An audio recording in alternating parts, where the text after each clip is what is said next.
Recent headlines have been all about Facebook with their sharing your data situation with Cambridge Analytica, but a new study is now turning the attention to the online privacy of young kids. So in today's Tech Check, we're filling you in on how downloading and using apps may be exposing your kids' information more than you might want it to. Deseret News columnist Amy Iverson is here to fill us in.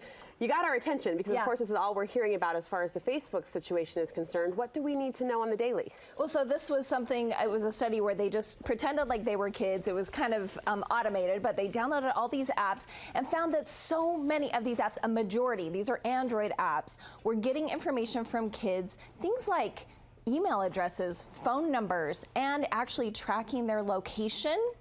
So things you don't want people to be knowing about you or your kids. And these kids obviously unaware this information, this data is being made available. Yeah, and it's actually illegal. I've talked to you before about COPPA. This is like the Children's Online Privacy Act. That means if your kid's under 13, the government has actually told online services, you can't collect this data on them. They're too vulnerable, they're too impressionable, they don't know what they're doing under 13. So you as a parent should be granting permission for every app. And before we get into those permissions, I mean, not that it matters, it's illegal as you said, but what are companies actually doing with this data? They're making money. So it's the same thing they do with your data, and each of us have to make that decision. Do we care if Nordstrom knows we were looking at those boots and then puts it in our Facebook feed? That freaked me out the first time it happened.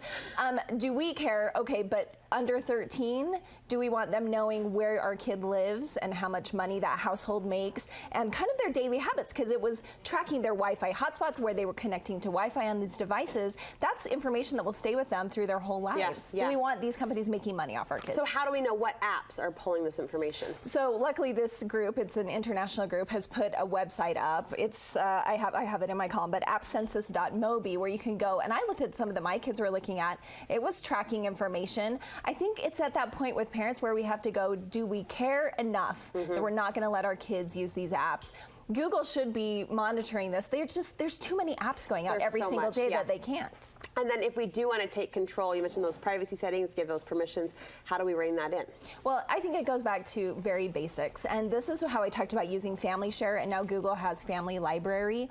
So what this does is if your kid is online and they want to download an app, you have to give them permission, because you don't want your kids just downloading any app they want without you knowing, no matter what their age. So that's the setting you want parents to put in place? These are programs that Google and iPhone have. Oh, separate programs. Okay. But you say, I want my child to have to ask me every time they want to download an app. That gives you the chance to go in, look at the app, and see those permission settings, read the fine print if you want to get technical, and make sure that they're not collecting data you don't want them to have on your kids. So say those programs again? Well, it's Family Sharing on iOS, and then it's Family Library on Google. They both have this capability for you to say, my kid needs to ask me before they download a game. Feels like just a smart safety Even if it's free. Yeah, as a parent to put up. You're going to list all of the details, those websites you mentioned in your column this week. How can we access that? That's right. DeseretNews.com/Amy. All right, important information and timely. Thank you so much.